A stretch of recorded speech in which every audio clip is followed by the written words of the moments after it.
Abram no Evangelho de Lucas, leiam comigo, capítulo 11. Nós leremos a partir do verso 14, quem me acompanha na tua casa. Diz assim o texto sagrado. Jesus estava expulsando um demônio que era mudo. Quando o demônio saiu, o mudo falou e a multidão ficou admirada. Mas alguns deles disseram: é por Beelzebu, o príncipe dos demônios, que ele expulsa demônios. Outros o punham à prova, pedindo-lhe um sinal dos céus. Jesus, conhecendo seus pensamentos, disse-lhes: todo reino dividido contra si mesmo será arruinado, e uma casa dividida contra si mesmo cairá.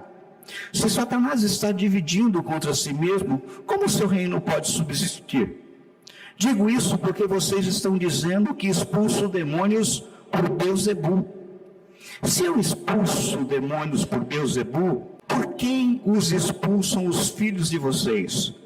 Por isso, eles mesmos estarão como juízes sobre vocês. Mas se é pelo dedo de Deus que eu expulso demônios, então chegou a vocês o reino de Deus. Quando um homem forte, bem armado, guarda sua casa, seus bens estão seguros. Mas quando alguém mais forte o ataca e vence, tira-lhe a armadura em que confiava e divide os despojos. Aquele que não está comigo é contra mim, e aquele que comigo não ajunta, espalha. Quando o espírito imundo sai de um homem, passa por lugares áridos, procurando descanso, e não o encontrando, diz: voltarei para a casa de onde saí. Quando chega, encontra a casa varrida e em ordem. Então vai e traz outros 7 espíritos piores do que ele, e entrando passam a viver ali. E o estado final daquele homem torna-se pior do que o primeiro. Quando Jesus dizia essas coisas, uma mulher da multidão exclamou: feliz é a mulher que te deu a luz e te amamentou. Ele respondeu: antes, felizes são aqueles que ouvem a palavra de Deus e a obedecem. Vamos orar? Senhor, fala ao nosso coração nessa noite, Pai. Que não saia palavras dos meus lábios de persuasão humana, mas palavras eternas, vindo do teu trono, e nos transforme nessa noite, Pai. Nós oramos em nome de Jesus. Amém? No capítulo 11 de Lucas, Jesus ensina os seus discípulos a orarem. Ele ensina o modelo da oração, aquela que nós conhecemos como Pai Nosso.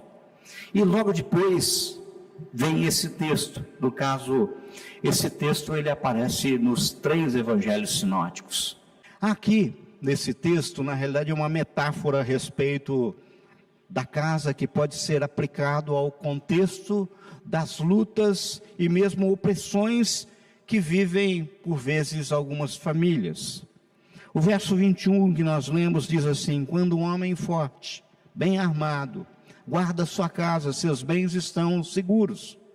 Mas quando alguém mais forte o ataca e vence, tira-lhe a armadura em que confiava e divide os despojos. A casa abalada aqui nesse texto, ela é dominada, ela está sendo dominada pelo inimigo. E a primeira figura que esse texto nos apresenta é de uma casa abalada efetivamente, dominada por aquilo que é apontado como valente.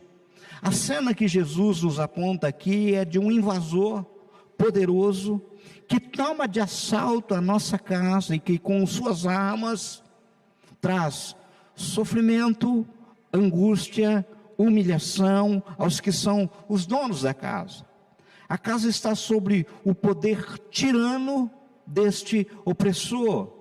O que Jesus está nos ensinando aqui é que não somente pessoas são influenciadas ou possuídas por Satanás, mas as estruturas sociais também podem ser influenciadas ou muitas vezes possuídas, dominadas por ações de Satanás. Uma família pode ser abalada e dominada pelo inimigo sem que necessariamente seus membros estejam possuídos. estejam endemoniados. O fato é que existem algumas maneiras que o inimigo pode tratar a família, aprisionando-a como um verdadeiro tirano. Uma das maneiras é estabelecendo dentro da casa um espírito de guerra. Verso 21. Quando um homem forte, bem armado, guarda sua casa, seus bens estão seguros. O texto nos faz entender que o valente, aqui de certa forma, dorme de armadura. A verdade é que não há paz nessa casa. Qualquer palavrinha ou acontecimento, por mais simples que seja, por vezes é suficiente para que agressões comecem ou agressões recomecem. Queridos, a realidade é que eu tenho visto famílias, casas, em que tudo parece bem, mas de repente, uma palavrinha, um acontecimento, faz tudo virar um caos. A família entra em pé de guerra. E olha que após a briga, após a confusão, as pessoas daquela casa sequer lembram como e por que tudo começou. Você conhece casa assim? Ou é só eu? Tudo tranquilo e de repente uma palavrinha, um acontecimento, um gesto, uma atitude, algo, e a casa vira um desastre, sabe? Com certeza você conhece casa assim, ou possivelmente pode ser que a sua casa é assim, ou eu estou falando de alguma coisa que não existe. Uma outra maneira que o inimigo usa para dominar famílias inteiras é trazer para dentro da casa um espírito de desamor. Jesus está falando de um inimigo, de um opressor, que está dentro de uma casa, dominando a casa, sabe? E ele está agindo de uma forma terrível. E muitas vezes ele traz para dentro dessa casa esse espírito de desamor. A realidade é que na casa, na família, não há unidade. Eu também, infelizmente, tenho visto famílias, casas em que o egoísmo, o desinteresse pelos membros da família são a marca dela. Sabe, são casas em que os membros valorizam e possuem mais interesse pelos de fora do que pelos de dentro. Filhos que fazem de tudo para não desagradar amigos, mesmo que por vezes isso inclusive signifique desonrar pai e mãe. Isso é uma realidade, eu tenho visto isso. Você conhece casa assim? A sua casa é assim ou eu estou falando de alguma coisa que não existe? Uma terceira maneira que o inimigo usa para aprisionar a família é trazendo para dentro da casa um espírito de angústia. Essa realidade faz com que a casa não seja o melhor lugar para se estar. Parece que no meio da família a tristeza, a angústia imperam. Se você pudesse, você evitaria estar nessa casa. Eu tenho visto e conheço muitas e muitas pessoas que quando estão aqui no templo, se sentem muito bem. Quando estão com alguns amigos ou muitas vezes até com um colega, se sentem muito bem, mas vão ficando angustiadas quando vai chegando a hora de voltar para casa. São pessoas que se sentem mal dentro da própria casa em que vivem. Estar naquela casa é uma tortura. Eu não estou falando de coisas da minha imaginação. Eu estou falando de coisas que eu ouço no dia a dia, que eu atendo, que falam para mim isso, sabe? Estar naquela casa é uma tortura. Você conhece gente assim? Que não quer voltar para casa? Que muitas vezes fica tomado pelo trabalho, porque a casa dele é um inferno. Ele não sente paz dentro da casa dele. A sua casa é assim, ou muitas vezes eu estou falando de alguma coisa que não existe?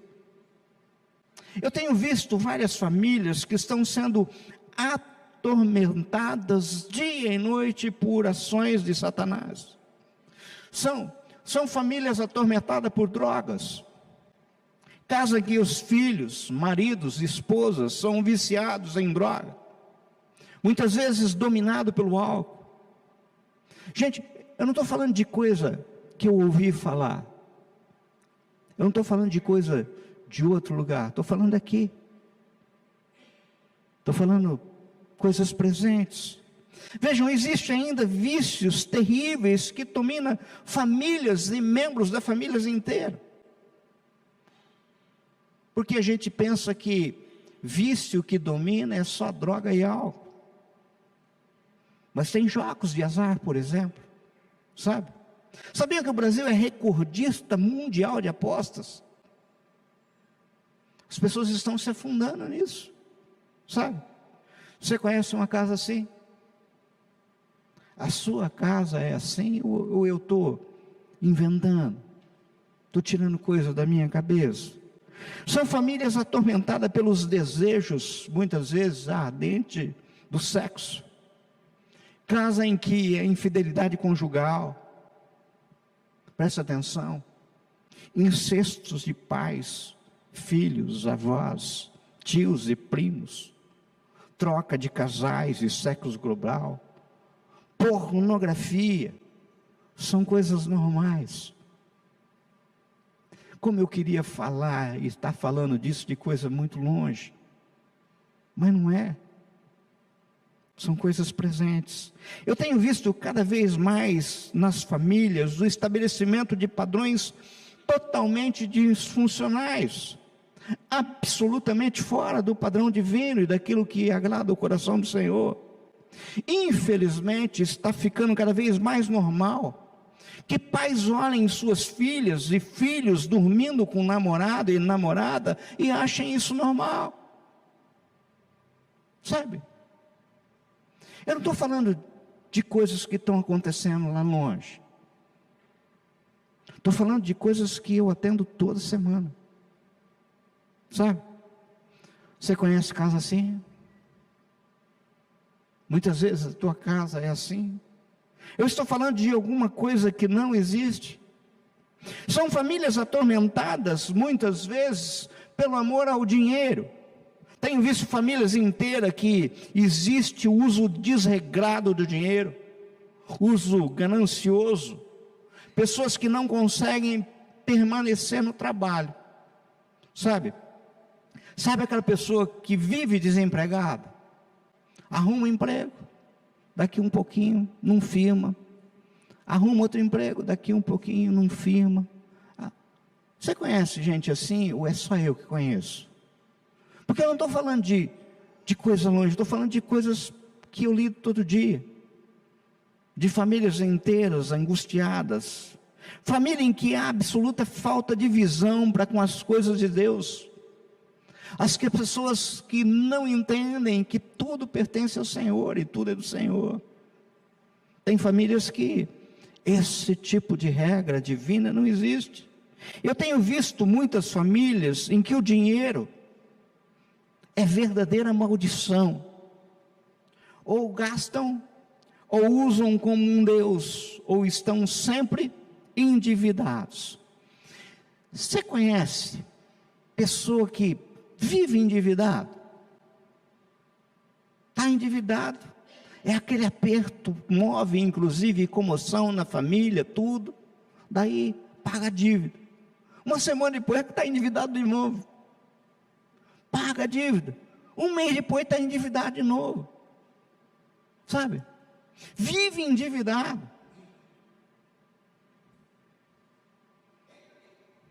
Você conhece casa assim? Ou é só eu que conheço? Tua casa é assim?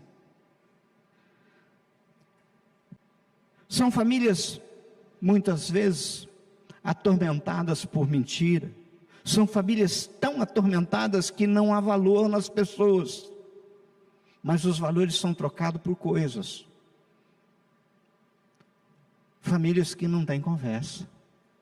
As conversas são no máximo mensagem de WhatsApp. Tenho visto famílias, casas em que não vemos a valorização dos sentimentos e da necessidade dos outros. E eu estou falando de relacionamento de esposo com esposa, de filhos com pais, de irmãos, sabe? Talvez você pertença a uma família também dominada por esse valente, poderoso e tirano que é Satanás. Mas eu quero dar uma boa notícia para você nessa noite. O texto que lemos diz no verso 22: mas quando alguém mais forte o ataca e vence, tira-lhe a armadura em que confiava e divide os despojos. Saiba que existe alguém mais forte. Jesus é mais valente do que o tirano da sua casa. Jesus é mais valente do que o tirano de qualquer casa que você possa olhar e falar assim, se enquadra naquilo que o Dionísio está falando nessa noite. Ele é mais forte do que esse inimigo armado que dorme de armadura e causa guerra, angústia, tristeza e dor. Jesus é o único que pode vencer esse tirano. Na verdade, ele já venceu esse tirano na cruz há 2000 anos atrás. Ele já está vencido. Entenda, quando Jesus entrar em sua casa, ele vai tirar toda a armadura do diabo, todas as armas da sua tirania. Jesus é quem desmonta todo e qualquer esquema do diabo. É só ele. Jesus é aquele que restaura e assume o controle em nosso favor. Sabe, o que muitas vezes falta é deixar que o reino de Deus entrar, não somente no teu coração enquanto indivíduo, mas também na tua casa, clamando para estar na tua casa. Eu vi uma história, e essa história é real. Dizem que um missionário americano estava evangelizando numa vila, numa dessas aldeias do interior da África.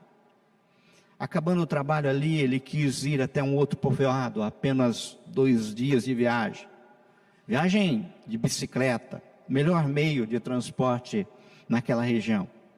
O problema é que ele precisava passar por uma estrada que cruzava uma floresta repleta de assaltantes, onde homicídios eram muito comuns. Depois de pedalar um dia inteiro naquela estrada, tendo por companhia apenas o Espírito Santo e a floresta, ele montou um pequeno acampamento para passar a noite. Orou, cantou com toda a energia e daí adormeceu. No outro dia seguiu seu caminho e começou a evangelizar o povo do outro povoado. Um assaltante que ali vivia se converteu e perguntou ao missionário onde estavam os 26 companheiros dele, pois quando o seu bando foi saquear um missionário durante a viagem, eles não fizeram porque haviam 26 guardas armados protegendo esse missionário. Muito surpreso, o missionário louvou a Deus pelo livramento. Quando ele retornou para os Estados Unidos e contou a história na sua igreja, um homem interrompeu a sua pregação e contou que um dia, quando guardava compras do carro, Deus falou para ele orar pela vida desse missionário que corria perigo. Este homem então chamou amigos para orarem com ele. Todos eles estavam naquele culto e se levantaram no meio da reunião. Ao todo eram 26 homens. Depois de conversarem mais, descobriram que o dia da oração, a noite, foi a mesma da viagem do fato da floresta. Muitas vezes nos falta a oração. Muitas vezes a gente precisa pedir que o Senhor entre na nossa casa, nos proteja. A verdade é que a coisa mais poderosa, tremenda, acontece quando nós oramos, sabe? Diz que uma pobre mulher morava em uma humilde casa com uma netinha. E essa netinha estava muito doente. Como não tinha dinheiro para levá-la ao médico, e vendo que apesar dos seus cuidados, a netinha ia cada vez pior, com muita dor no coração, ela resolveu deixar a netinha sozinha em casa e ir na cidade mais próxima buscar ajuda. O único hospital público da região foi dito que os médicos não poderiam colocar e ir até a sua casa. Ela teria que trazer a menina para ser examinada. Desesperada por saber que a sua neta não conseguia sequer levantar da cama, ao passar em frente de uma igreja, ela resolveu entrar. Algumas senhoras estavam ajoelhadas fazendo suas orações. Ela, naquele momento, também se ajoelhou. Ouviu as orações daquelas mulheres e, quando teve oportunidade, também levantou a voz e disse: olá, Deus, eu sou a Maria. A minha neta está muito doente. Eu gostaria que o Senhor fosse lá curá-lo. Por favor, anote aí, Deus, o endereço. As demais senhoras estranharam o jeito daquela oração, mas continuaram ouvindo. É muito fácil. É só o Senhor seguir o caminho das pedras, e quando passar o rio com a ponte, o Senhor entra na segunda estradinha de barro, passa a vendinha. A minha casa é o último barraquinho daquela ruazinha. As senhoras que tudo acompanharam esforçaram-se para não rir. Ela continuou: olha, Deus, a porta está trancada, mas a chave fica embaixo do tapetinho vermelho na porta de entrada. Por favor, Senhor, cure a menina. Obrigado.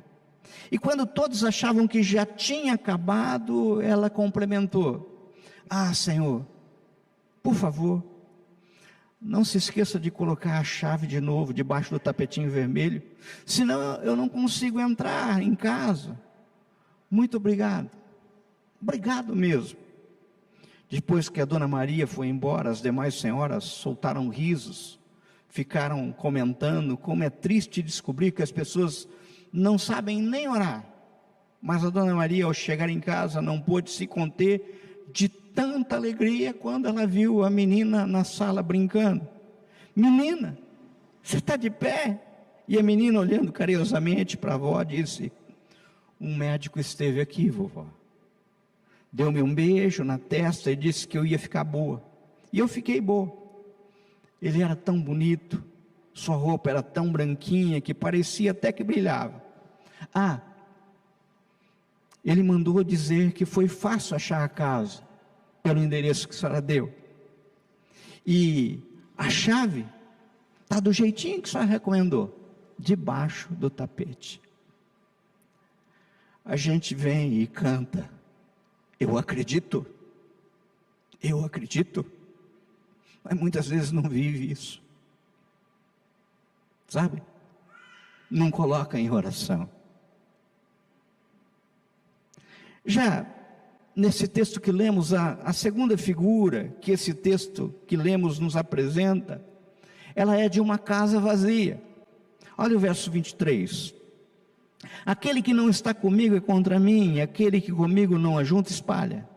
Quando o espírito imundo sai e um homem passa por lugares áridos procurando descanso, e não o encontrando, diz: voltarei para a casa de onde saí. Diz o texto que essa casa está limpa e adornada, porém ela está completamente vazia.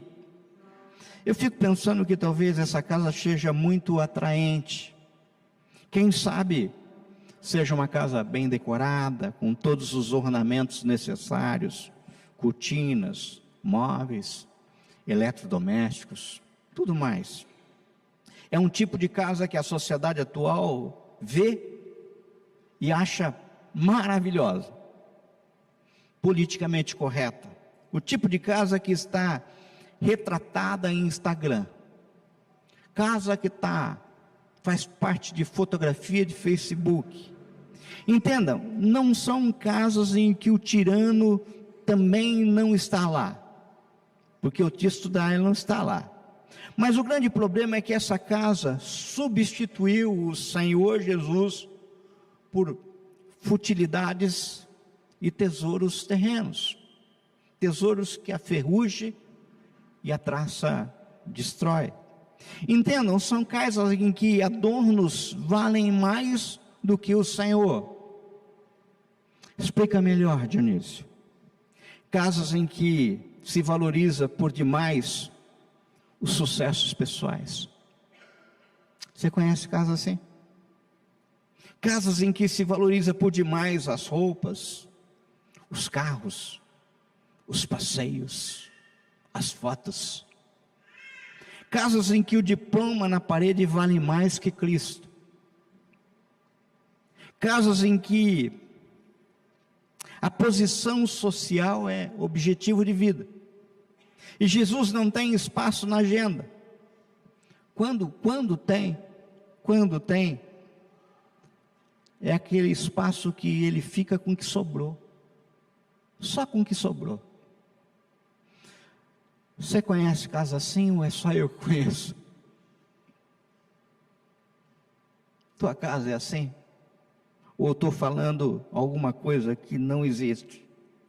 Acontece, queridos, que todas essas coisas não preenchem o coração, não formam caráter, não nos tornam felizes, sabe?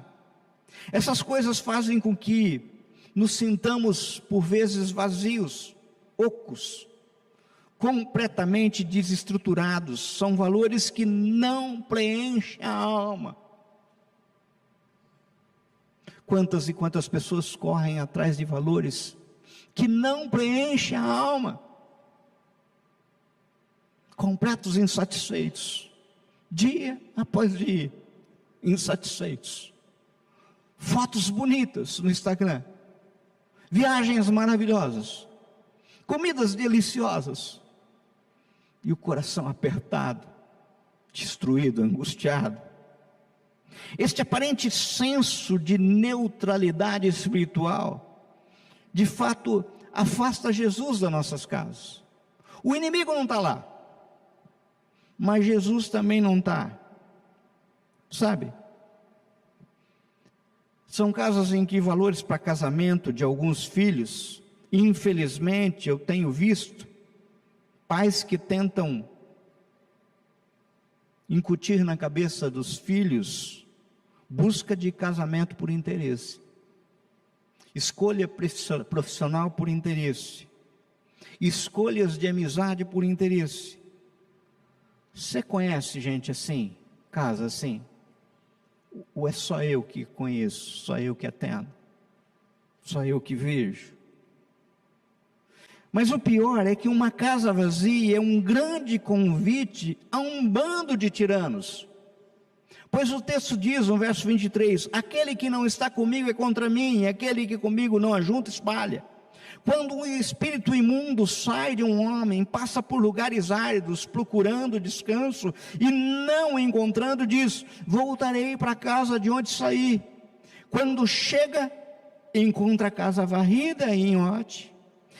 Então vai e traz outros 7 espíritos piores do que ele, e entrando passam a viver ali, e o estado final daquele homem torna-se pior que o primeiro. Entendam, queridos, as famílias, as casas que são vazias, colhem os frutos da tirania em pouco tempo, sabe? O que o Senhor Jesus nos fala aqui, ele é muito sério. O que o Senhor está dizendo? Ele está dizendo que famílias precisam de Jesus, precisam não desse valente tirano, mas de alguém que entre na casa e limpe, e entre lá e domine como Senhor da vida. Quando Jesus dizia essas coisas, a mulher da multidão exclamou, feliz é a mulher que te deu a luz e te amamentou. Ele respondeu, antes felizes são aqueles que ouvem a palavra de Deus e obedecem. Entendam, queridos, a casa não pode só estar livre da ação de Satanás, ela tem que estar cheia de Jesus, porque senão não tem como. Não são apenas as pessoas individualmente que precisam de Jesus, mas a família, estruturas também precisam de Jesus. Sabem, queridos, eu tenho visto famílias completamente desajustadas, e vem e conta a história, e muitas vezes eu simplesmente pergunto: mas vocês oram juntos? Vocês leem uma palavra junto? Não, mas eu fiz psicanálise. Não, mas gente, eu não estou falando contra a psicanálise. O que eu estou falando é que orar junto, ler a palavra junto em família, é aquilo que nós conhecemos no mundo evangélico como vitamina BO, Bíblia e oração. É indispensável, tem que ser como o ar que nós respiramos, sabe? E eu já vi muitos e muitos testemunhos, não 1, 2, 3, mas muitos, de casais, de famílias que começam a orar juntos e os sentimentos começam a ser completamente mudados, e o milagre acontece. Mas como? Por causa de uma oraçãozinha durante o dia? É por causa de uma oração durante o dia, porque o Senhor tem compromisso com isso. O Senhor tem compromisso, sabe? Simples assim. Sim, simples assim. Entendam, queridos, o nome de Jesus é poderoso, ele tem compromisso com as suas promessas.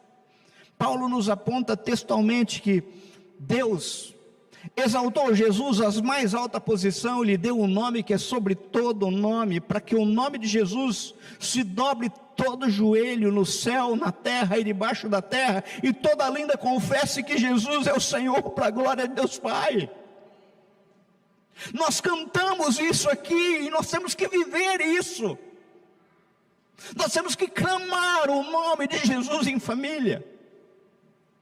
Casais que se degradiam, mas não tiram 2 minutos do seu dia para orarem junto.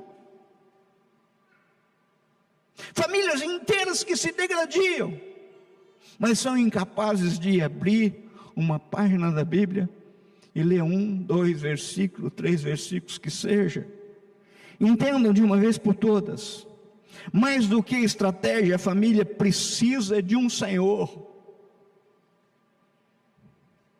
E esse foi o grande ensino de Jesus. Mateus 7, 24, 27 está lá.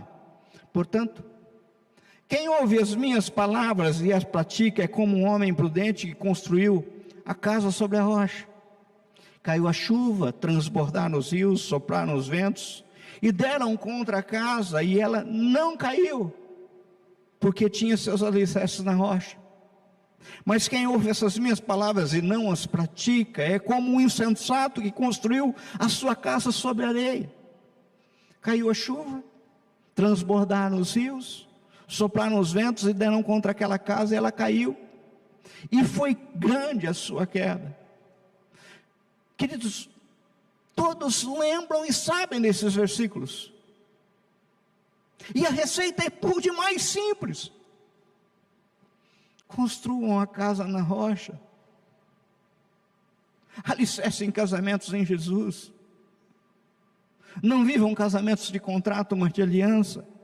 Querido, querida, não se pergunte se a casa está arrumada, mas se ela está cheia de Jesus, se a casa está cheia de perdão, se está cheia de espírito de conciliação, sabe? A sensação de ordem, por vezes, somente nos ilude. A gente olha, parece que está tudo ok, mas não preenche, sabe, a necessidade de em si encher o lar com Jesus. A necessidade não é externa, ela é interna. As casas precisam ter Jesus. Não é esse Jesus só que você experimenta num culto de domingo à noite. Não é desse Jesus que eu estou falando, sabe? O texto que lemos nos mostra que pior do que ter um tirano em casa, é isso que está no texto, é não ter nada. O nada já é pertencer ao diabo, por não existe lugar neutro. Eu já falei aqui, diz que um dia alguém estava sobre um muro, e esse muro dividia o céu do inferno, e os anjos do Senhor estavam clamando aquela pessoa que estava sobre o muro, dizendo: pula para cá, rapaz, vem aqui para o céu, tem um lugar maravilhoso para você, vem, desce daqui. Desce, insistia, até um ponto que ele olhou e viu do outro lado os demônios e falou assim: pô, mas o povo lá insiste para que eu vá para ele, você não faz nada. Mas por quê? Porque o muro já é nosso. Essa é a regra. O muro, ficar em cima do muro, já é optar pelo inferno, sabe? Jesus está literalmente nos apontando que o vazio é pior. O vazio, esse sentimento que falta algo, significa efetivamente uma escolha. Gente, quantas e quantas pessoas eu converso, que ele não consegue definir nem o que está sentindo, mas ele, quando a gente pergunta, é um vazio dentro do peito, é um vazio dentro do peito. Sabe? Que só pode ser preenchido por Jesus. Eu vou concluir. Eu quero, na realidade, essa noite convidar você para encher a sua casa com Jesus e com o Espírito Santo. E eu vou falar para vocês algumas receitinhas, algumas coisas que são fundamentais.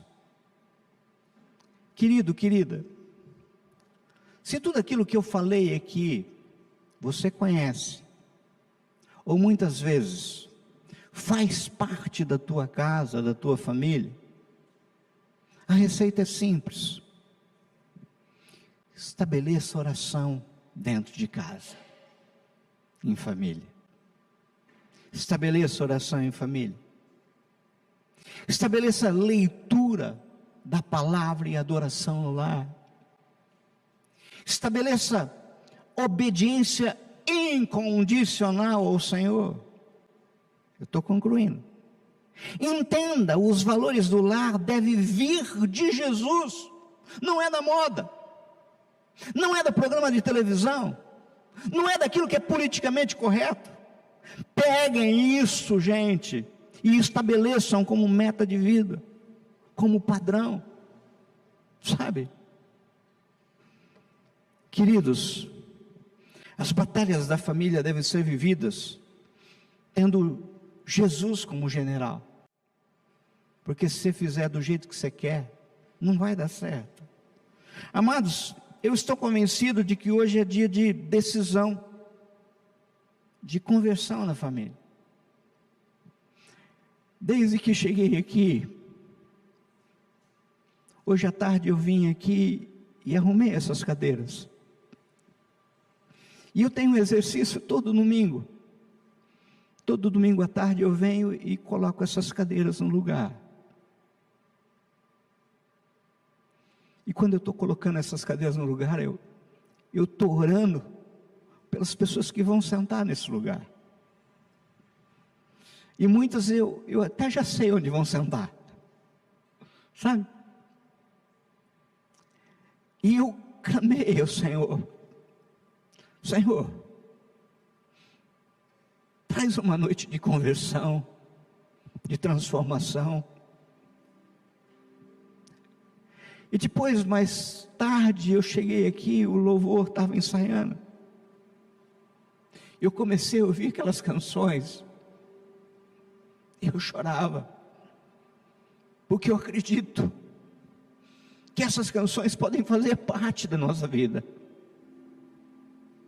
Pode efetivamente, todo dia nós cantarmos que santo é o Senhor. Pode efetivamente todos os dias nós acreditarmos no milagre. Pode a gente lembrar de um Deus que nos salva, nos recolhe, sabe?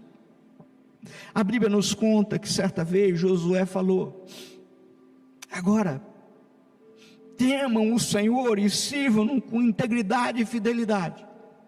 Joguem fora os deuses, os seus antepassados adoraram além do Eufrates, do Egito, e sirvam o Senhor. Se porém não lhes agrada servir o Senhor, escolham hoje a quem irão servir. Se aos deuses dos seus antepassados serviram além do Eufrates, ou aos deuses dos amorreus, em cuja terra vocês estão vivendo. E daí ele fala uma das palavras mais maravilhosas, que está na entrada da minha casa: mas eu e a minha casa serviremos ao Senhor. Eu e a minha casa serviremos ao Senhor. É simples, é uma decisão, é uma postura, é um clamor, é efetivamente você assimilar que o inimigo tem trabalhado nas famílias, nas casas, mas nós não temos outra saída a não ser levar esse Cristo para dentro da nossa casa, sabe? A quem você vai servir? E sua família, quem vai servir? Um dia, Jairo encontrou com Jesus na beira da praia. A sua filhinha de 12 anos estava terrivelmente enferma. Diz o texto que ele se prostrou aos pés do Senhor, agarrou nos pés do Senhor, literalmente, e insistiu: Senhor, vai lá em casa hoje, sabe? Vai lá em casa. E Jesus foi com ele, sabe? Um dia um soldado falou a Jesus que não era digno de Jesus fosse à sua casa, mas bastava uma palavra do Senhor. Querido, eu não sei o inferno que está a tua casa, eu não sei a dificuldade que está a tua casa, mas esse mesmo Jesus que atendeu esse centurião, esse mesmo Jesus que estava com Jairo, ele está aqui agora. E eu vou dizer um negócio para você: basta uma palavra dele, uma palavra. Pai, o Senhor conhece cada história aqui, o Senhor conhece, Pai querido, Pai amado, cada realidade. O Senhor conhece, Pai querido, Pai amado, as lágrimas, a dor, a angústia. O Senhor sabe, Pai querido, que aquilo que nós refletimos nesse texto, infelizmente, Senhor, por vezes é uma realidade amarga em muitos e muitos lares. Por isso, Senhor meu Deus, eu não conheço a realidade de cada um, mas eu quero te clamar, Senhor, agora. Senhor, entra, Senhor meu Pai, em cada casa, entra nesses lares, Senhor meu Pai, traz corações para o teu aprisco, Senhor, resgata vida, Senhor meu Pai, converte corações, Senhor, traz cura, traz libertação, Senhor meu Pai, transforma caráter nessa noite, Senhor, transforma, Senhor meu Pai, diz um basta, Senhor, diz um basta do teu trono, Senhor meu Pai. Existem pessoas aqui que não aguentam mais, Senhor, tem passado dias e dias chorando, Senhor, pedindo transformação, libertação, tem pedido, Pai querido, Pai amado, Senhor meu Pai, que a tristeza seja transformada, Senhor meu Pai, pela tua presença. Por isso, Senhor, visita, Senhor, os lares, e que essa realidade que nós cantamos aqui, Senhor meu Pai, seja a realidade cantada nesses lares, de um Deus que é santo, de um Deus que é poderoso, de um Deus que liberta, que transforma, de um Deus que cura, que salva, que liberta, de um Jesus de milagres. Aquilo que nós cantamos aqui nessa noite, Senhor meu Pai, nós não nos conformamos se não ser, Senhor, espelho da nossa vida. Por isso, Senhor, Pai, Eu acredito que nós ouviremos testemunhos, nós veremos muitos e muitos testemunhos de lares transformados, de casas libertas, onde o teu senhorio, Senhor meu Pai, o teu senhorio, Senhor meu Pai, afastou todas as hostes do inferno e transformou, Pai querido, Pai amado, um lugar abençoado, lugar em que as pessoas terão prazer em ir, alegria em estar. O ambiente será transformado, o cheiro será agradável, Senhor meu Pai, as mesas serão fartas, Senhor meu Pai. A tristeza, a angústia, o ranger de dente será transformado pelo sorriso, pela gargalhada, Senhor. E o teu senhorio é manifesto. Por isso, Pai querido, Pai amado, faz isso, Senhor. E não porque mereçamos, mas porque o Senhor é gracioso. E nós oramos num nome que é sobre todo nome, porque o teu texto que nós lemos hoje é verdade absoluta. Um dia, Senhor, todo joelho se dobrará e toda língua confessará o senhorio de Cristo, e Ele é o nosso Rei, Ele é o nosso Senhor. Então para Ele toda honra, toda glória e todo louvor. Ao Senhor Jesus toda honra, toda glória e todo louvor. Uma grande salva de palmas ao Senhor. A Ele toda honra, toda glória, todo louvor. Santo, santo, santo é o Senhor. Santo, santo, santo é o Senhor.